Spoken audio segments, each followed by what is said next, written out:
एक स्पर्म के मैच्योरेशन में बहुत बहुत बहुत टाइम और बहुत ज्यादा एनर्जी और बहुत बेस्ट प्रोटीन लगती है, क्योंकि स्पर्म कोई नॉर्मल सेल नहीं है। स्पर्म वो सेल है जो एक लाइफ को जनरेट करती है।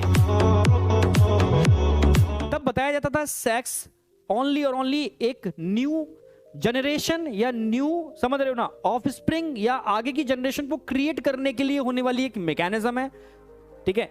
जो इसमें पड़ गया वो गया, ठीक है। यानी तब तक, जब तक वो एज आती थी, यानी 21 वाली एज मान के चलो, तब तक उन बच्चों का टेस्टिस का एपिथेलियम बड़ा स्ट्रांग हो जाता था, ठीक है। इसलिए वो बहुत बलशाली हुआ करते थे, ठीक है। और वो समझते थे किस चीज को कहां यूटिलाइज करना है। पहले ही बोल रहा हूं, मैं टॉपिक से भी हट गया हूं, ठीक है, पर एज अ टीचर मुझे थोड़ा सा बताना पड़ेगा क्योंकि टॉपिक ये वाला आ गया है, इसलिए, ठीक है। इसीलिए हम बोलते हैं कि स्पर्म का लॉस कम से कम करना चाहिए, ठीक है, कम से कम। मैं ये नहीं कहा कि, क्योंकि ये मैकेनिज्म है, स्पर्म रिलीज होगा, ठीक है, फिर मैच्योर होगा। मैच्योर होने का प्रॉपर टाइम देना पड़ेगा, क्योंकि स्पर्म के मैच्योरेशन, स्पर्म का फॉर्मेशन जर्मिनल एपिथेलियम से बन रहा है, जो पूरा मैकेनिज्म बताने वाला हूं मैं, ठीक है।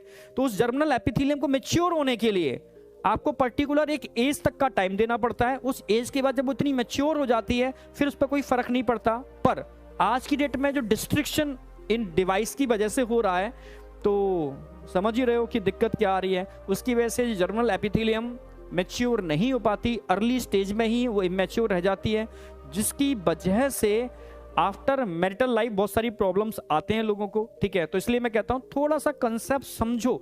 एक स्पर्म को मैच्योर होने में बहुत टाइम लगता है। एक स्पर्म वो सेल है, वंडर सेल कह सकते हो, जो एक लाइफ को जनरेट करती है, ठीक है, एक जिंदगी को बना रही है।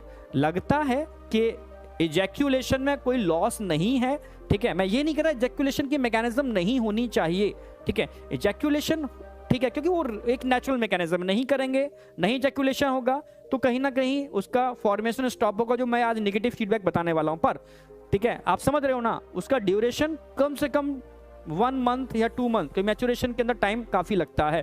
Per day millions gamete mature होते हैं, पर डे सीक्वेंस अगर देखोगे पर डे मिलियंस मैच्योर हो रहे हैं, तो ऐसी कोई दिक्कत नहीं है। बट फिर भी मैंने समझा दिया कि उस स्पर्म को बनाने में लॉट ऑफ एनर्जी, मैच्योरेशन में लॉट ऑफ एनर्जी और बॉडी का बेस्ट प्रोटीन लगता है, जो एक लाइफ को जनरेट करने के लिए रिस्पॉन्सिबल सेल है।